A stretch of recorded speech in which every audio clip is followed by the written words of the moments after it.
Hello and welcome. I hope you're having a great day or evening, and it might even get better because today we are playing Space Prison, a roguelite with turn-based combat where we are playing an inmate in a prison in space. Yes, the title gives away the theme. So, since I'm already 10 hours into the game, I am much further ahead. So this cell, for example, we have here is already upgraded to basically the maximum except the bed. So we do sleep. We have here a ticking timer, for the day, and when it's night we go to sleep. And here we also have 3 bars we need to keep in mind and fill: the health bar, for example, the hunger bar, and the hope bar. The hunger and hope are not that high up right now, so I will work on that first up. First thing, I will click on this gravity and gain 6 hope, and here we have hope flower. I will just use this a couple of times, and now we have 83 hope and get a buff from that. Motivated, first turn, 1 AP plus 1 AP. I will explain that in a second. And here we have the hunger. I have 2 meals, which gives us 50 hunger in one go. Perfect. And what we are going to do now is leave and work our way up in our clan, in our gang, which is right here. I already went up the ladder, the career ladder, to the second in command, basically. So the general right here, I could go to her and fight against her. Here she has different abilities, but I'm going too quickly. First up, what I want to do is work on this quest here. Marv gave us... Are you Marv? No. Get the camera footage from the invigilation room, from the power hub. So I will quickly go outside of the cell block. Right here, this is the cell block where most of the inmates are staying. So here we have our typical roguelite map through the hallways and floors of the prison. I can zoom out, not much, but basically we would go this way, for example, to the power hub, but I have a shortcut because I can go to the gang hallway and teleport to the medical bay. I will do that real quick. We will lose 2 hours, meaning 2 dots right here. And now I can move on. Since we're already here, I will just explain. This is the medical bay, and every area has wardens like these guards. If he catches me, all my valuable loot, which is basically the hacking chip 2.0 and the bot jacket, will be gone. He will attack me directly and remove those because they are too powerful for inmates to keep. I will just go right here and we will encounter the first combat, rotting carcass, difficulty at the maximum. So how is the combat even working? We have leadership points, 11 out of 11. Each character we have here, so we for example have a drone. I can put it here. It costs me 4 leadership. So what else can I do? I can pick the mech rat, but its HP is not very high, so maybe I will pick Dreisham, whatever, and this drone right here. So now I only have 1 left. Let's pick the prick Roguelite, exactly this one. So here we have a grid-based battlefield and a couple of abilities and our action points. So right now we have the drone. This is the timeline, which character will attack next. So basically we are mostly all attacking before the enemies. So this one will attack first from the enemies. Here we have the armor. Every character has a couple of armor, or most characters have a couple of armor, and we deal damage with the plasma laser, for example. Damage, it's in the left corner right here, 8 to 9, and poison 3. So this one right here is a powerful attack to use on not these characters because they are immune to poison. So let's attack him and finish him off real quick. So now the whole team will attack after that.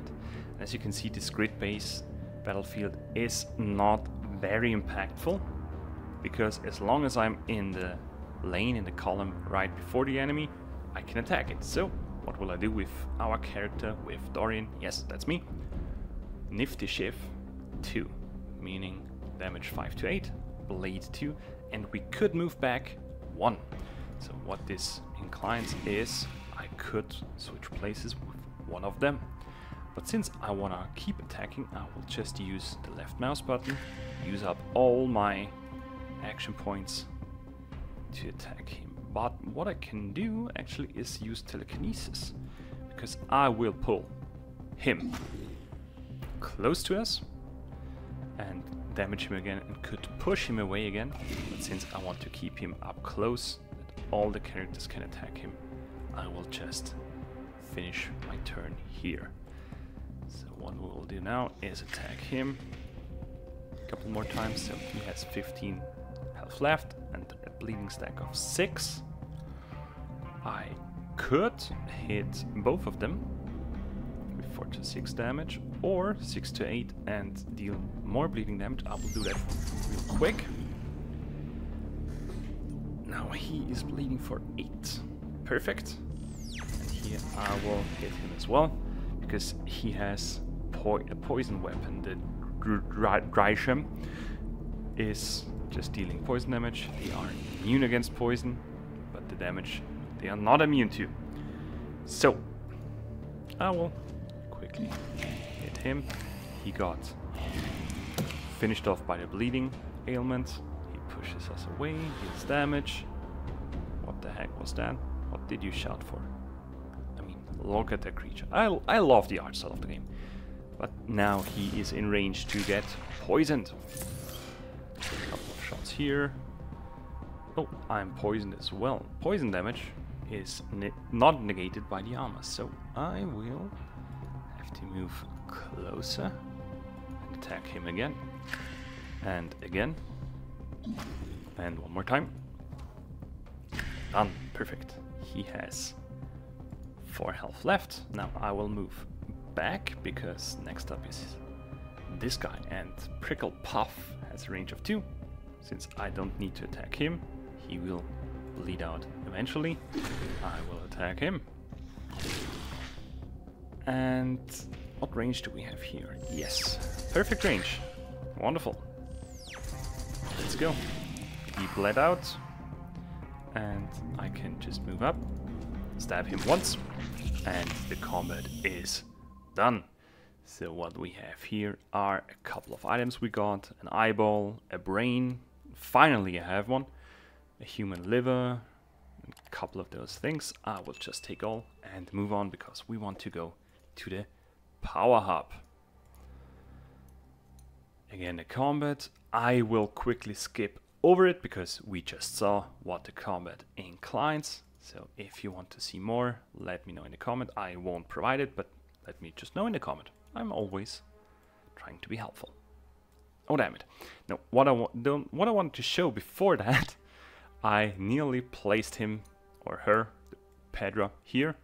And this is an ailment on the floor. So what I want to do is use him, because he is flying and he won't get spiked by this. So what is this? Spikes 3 on entry, 8 bleed, on turn start 8 bleed, which would be quite powerful. So I'll just have him hovering over it. If I would move close to that, I would gain a bleeding debuff. But I will skip this combat and move on to the next area of the game. So we finished off this battle and move on to the next area right in front of the power hub, which is basically just an area where we are getting a couple of loot items, and could fight against them to go to here, but I won't. And what I want to show you now is the tools we have. We could use, for example, here a screwdriver to gain these items right here, but we have a wrench which does the same thing. But since our inventory is full, I will drop this one right here. Now, what I want to do is use the food scraps, yes, and have another space right here. I don't have space for the bandages. I don't need bandages. I'm not really healthy, but I'm fine. Now I go to the power hub. So here we have them on alert, moving around. So what I want to do is invigilation room. Where's that? I mean, I could also go here and provide us with some information, which is really quickly done because we gain free info from. This is basically usable for gaining information on the combat details. For example, if I want to fight against him, I just simply press the info button and it will show me his weakness, his strengths, and so on. But okay, invigilation room. This is the vent, and right here we dodged him quite nicely. And here we have another room. I guess this is the invigilation room. Oh, keep calm, Jesus. And use the hacking chip right here. Open the door and open up another area. I would guess this is the camera footage we need. Simulation room. What the heck is that? Simulation list. Oh, I could choose a buff for the upcoming day, I assume. Oh no, it shows me which buffs we would gain, because this is the buff. Currently we have advantage, which is here, deals highest damage value. So for example, our weapon here has 5 to 8 damage, highest damage number would be 8. So this is a buff we gain daily, but the next one would be none. The next one after that, medical bay, would be locked down. Okay. Oh, a drink. We gain 5 hunger and 16 hope, which is great. So where is the footage, the camera footage? Is there something I can click on? No, probably behind, yeah, behind this combat right here. So let's go. Let's beat those drones to death, or until they need a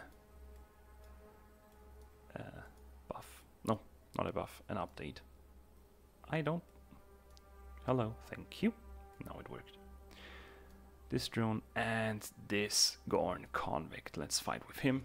His health is not very high right now, but it's not important, because I'm powerful enough with my drone here and tricks. I'll just stab him a couple of times. He has 10 damage from these. One more should suffice. Yes. And here we have these drones. They are immune to bleed and wound and immune to poison. So what I want to do is skip, because we have 25 armor. But basically they can shoot anyone right here. Okay, what I can do is use this. 4 to 6 damage for... Nope, I don't use that. I don't use that because this guy will die in the next turn. Yes. Bled and... poisoned? Poisoned out? Can you poison out? No, but you can bleed out. So, use him. He is punching this metal drone quite hard. I mean, for 2 damage, not very hard, but I see your effort. Don't worry. I'm proud of you. And here we have an attack with 2 action points. Yeah, block those shots. You're a good guy. Well done. Well done. And stabbing him a couple of times. And then we will gain the camera footage, which is used for the quest. I will then hand in that quest and finish up this section of the video. and they died. Perfect. And we gained a couple of items. A not a magical paw. I mean, a magical paw would be powerful as well, but this is a mechanical paw.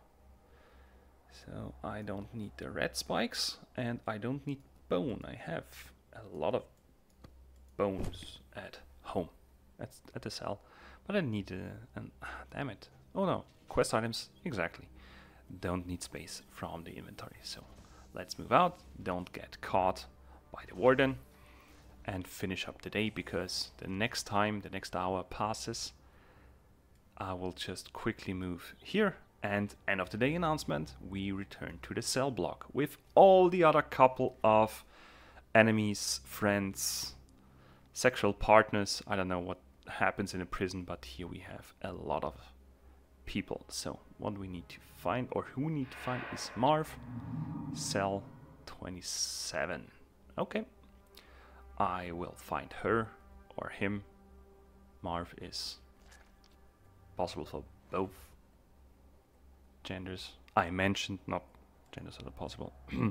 Here, Marv, get the proof you need. Do you have the recordings? Of course I do. That's plenty of material. Now I need to feed Kai the data and wait for him to generate the sim base, and so on. He should process it overnight. Perfect. So not only did we gain items I cannot pick up because I don't have enough inventory space, which is fine. They are not very powerful items, but we also gained a couple of relationship points with Marv, and the moment we have a certain number or finished a couple of quests for her, we gain their respect, and once we gain respect, we can challenge the next one in the hierarchy. But since General Molbastra, Jesus, you're Molbastra, you're named Molbastra, okay, never mind. Never mind. I like the humor in this game, to be honest. Anyway, this is basically the gist of the game. We spend our days farming items, helping other inmates, gaining their respect, or in the case of the other gang members, lose some respect, or yeah, they don't like me. Anyway, I will finish the video right here. I hope you had a great time. I wish you a great day or evening, and thanks for watching, and hope you liked it, and if not, thanks for sticking with me. Bye.